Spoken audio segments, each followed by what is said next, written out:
Hi guys, welcome back to another tech video. In this video, we will talk about some simple ways to personalize your Mac. If you're new here and haven't followed this Facebook page or subscribed to our YouTube channel, don't forget to tap the follow button on Facebook and or the subscribe button on our YouTube channel to see more MCPL content. We bring you interesting tech videos every week on Wednesdays and Fridays. This video is another part of our long-running MacBook Pro Basics series where I show you some beginner-type things that you can do on your MacBook. Today, we'll look at the ways that you can customize your desktop from your wallpaper, color schemes for your buttons, menus, boxes, and other system elements to organizing your dock and menu bar. If you're new to Macs or Apple devices in general, you'll find that any deep system customizations that are possible on an Android device are restricted on an Apple device. This is thanks to something called a System Integrity Protection, or an SIP, which is an Apple security feature to protect important files and folders on your computer from malicious software. It also protects you from making any changes that can apply to your system entirely. So the basic surface level ways in which we'll spruce up our macOS interface is what we'll cover today. So here's a bit of what we'll do and more. We'll look at changing our wallpaper, changing our system accents and highlights, customize our control center, dock, and menu bar, edit our widgets, and then change our cursor color. And if all that looks good to you, stick with me and learn how to do it. So let's get started. For anyone following along, even though I'm like the definition of chaotic, the version of macOS that I'm using is Monterey version 12.2. There shouldn't be that much different aside from the widgets that we'll check out later. So first things first, we're going to change our wallpaper. Changing your wallpaper may seem like a simple task, but it's one way to get started that's easy to do. You have a few ways that you can do this, but they'll all take you to the same place. You can either right-click with your mouse, or if you're using your trackpad, tap 2 fingers on the bottom right-hand corner of your trackpad to open your context menu. And then from here, you'll select Choose Desktop Background. Or you can go to your Apple menu in the upper left-hand corner, choose System Preferences, and then go to Desktop and Screensaver. Both will take you to the same place. Now I have a few monitors connected to my MacBook Pro at the moment, so I will bring all of those windows onto one screen. So depending on how many monitors you have connected, you may see a few extra windows labeled secondary desktop, which means you can have a different wallpaper on each screen that you're connected to. Now, starting with our main screen, this will be the screen that is still headed with desktop and screensaver. This will change the one for your actual built-in Retina display. So from here, you can choose any of the Apple built-in wallpapers. There's also desktop pictures, which is what that's under. And then there's just simple colors if you need something nice and easy without too much distraction. Below Apple, you'll have photos. So this, when you pop this down, will let you access any of the photos that you have in your shared library. If you don't have any, you won't see any. And then you can access folders. This is where you can access your pictures folder in Finder in order to use a picture that you've downloaded from the internet. So if we choose Apple, go to Desktop Pictures, you see there's a few separations. There's Dynamic Desktop, Light and Dark Desktop, then you have Desktop Pictures,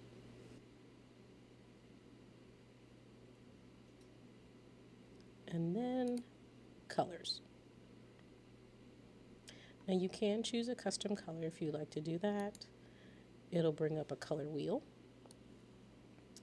And then from there, you can just choose anything from the color wheel or from one of the colored pencils if you want something that's a specific shade.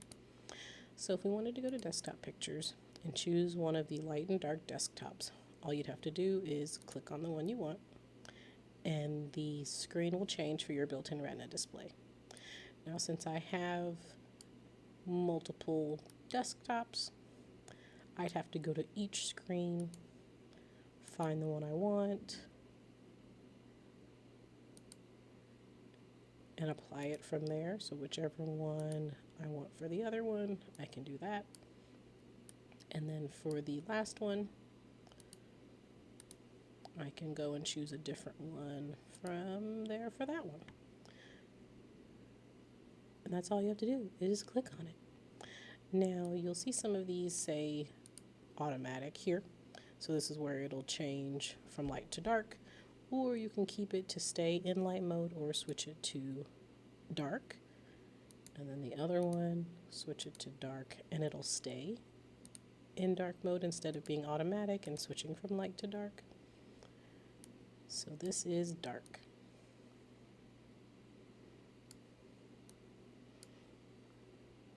And then if you want to choose a different one, you just click on the one you want. Since they're dynamic, you can choose if they stay in light or dark.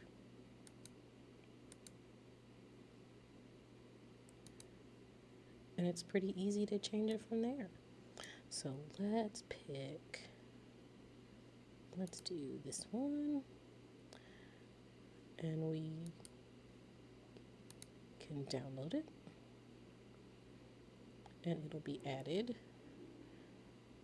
to there. Now say you wanted to, let's do that for this one, and then go here and choose the friend of that.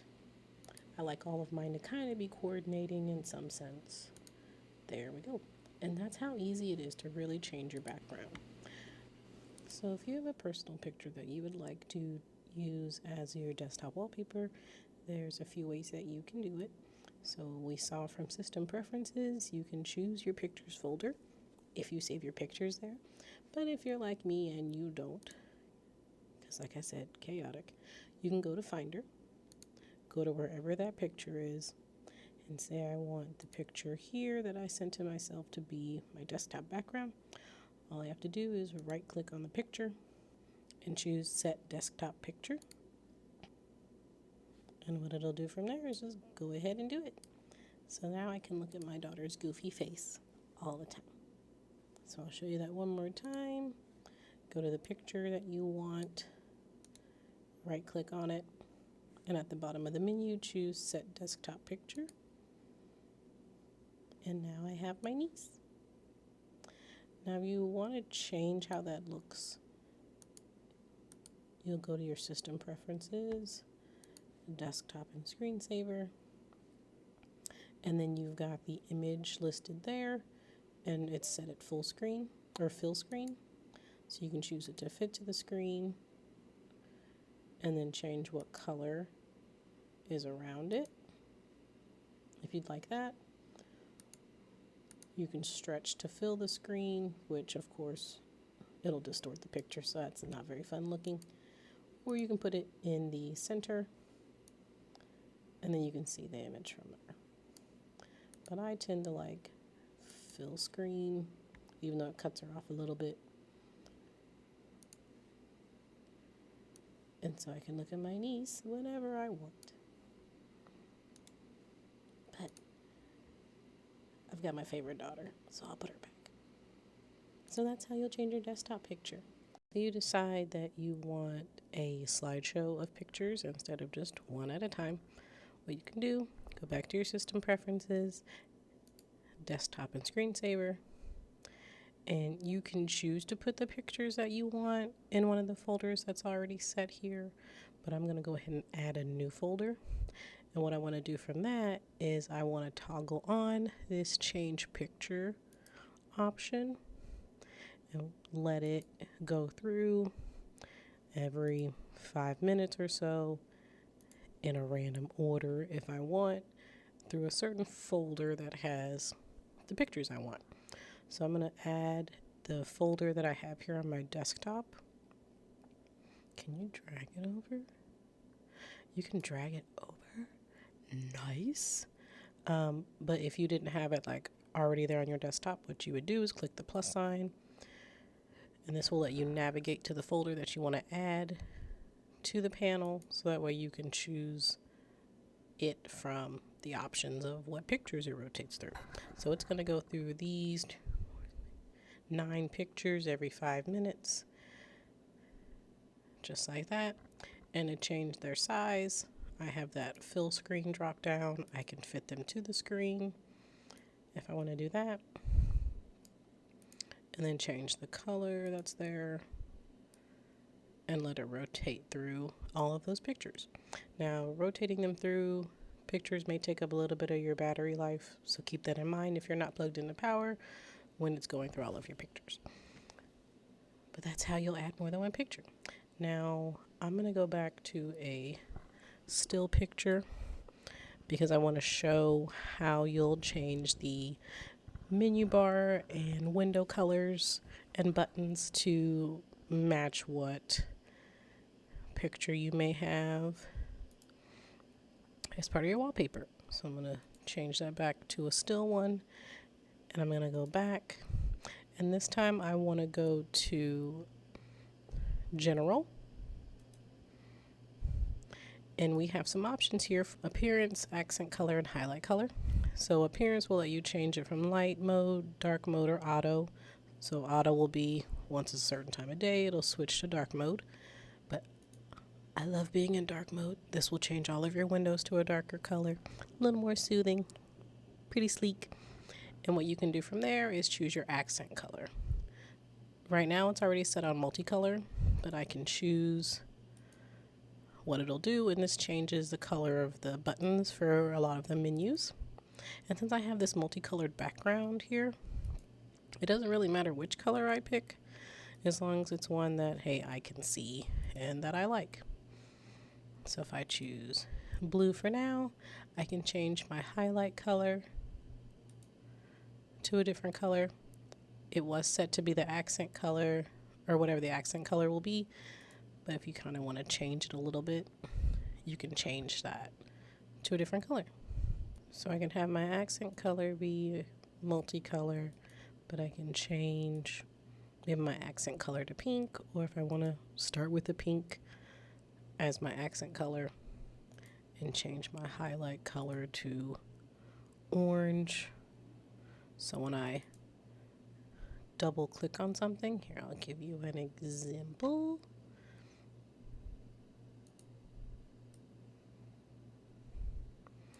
Of your highlight color. When you double click to highlight on something, it'll change color. So that's with the help of your highlight color. So most of the time, most of us probably have it at blue, but if we set it to purple, for example, and I go back to that page to highlight, it now highlights in purple. So that's an option of what you can do to kind of play around with the color schemes just a little bit. And if you want to play around a little more with taking the window tint off, you can do that by unchecking the allow wallpaper tinting in Windows, which means it'll kind of take on some of the color of your wallpaper back here. But if you don't want it to do that for whatever reason, you can go ahead and turn that off.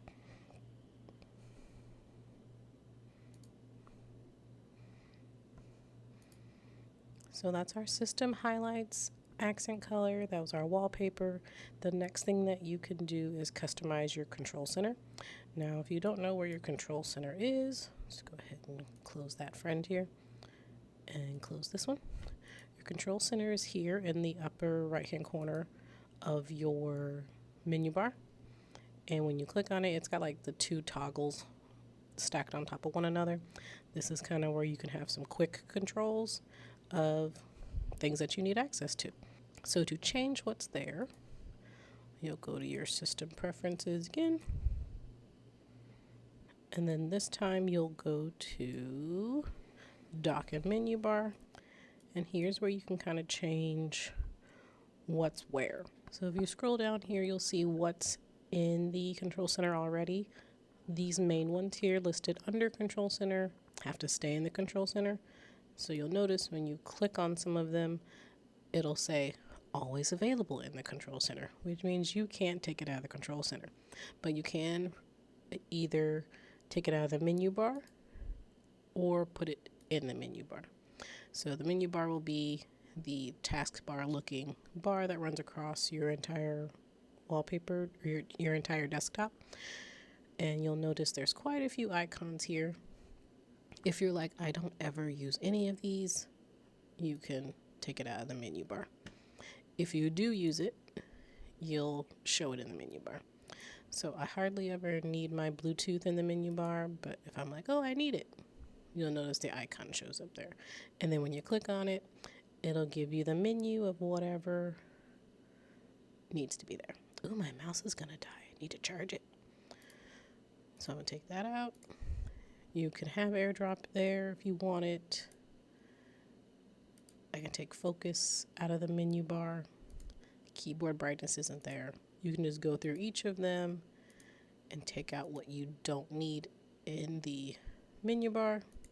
Some of these will only be there when they're active. You can decide to have them always there if you want, or not at all. And then now playing, I can take it out of there. But they'll still live in the control center. Now, if you wanted to add something to the control center that's not there yet, you can click on some of them under these other modules. For instance, accessibility shortcuts, show it in the control center or not. Your battery, show it in the control center or not. And then fast user switching, if you need to switch profiles, show it there or not. If you also don't want it in the menu bar, you can take it out from there. And then some of these ones that are in the menu bar only, you can take them out from there. So that's kind of how you'll play around with getting some of these icons out of the menu bar and then either add it to the control center or not. Now, one other area you might want to kind of customize will be your dock. So if we go back up to dock and menu bar, there is an option for dock and menu bar. Here's where you can change the size of your dock, either large or small. My dock's on the left hand side. So if I want it big, I can do it that way. And if I want my magnification to be a little smaller,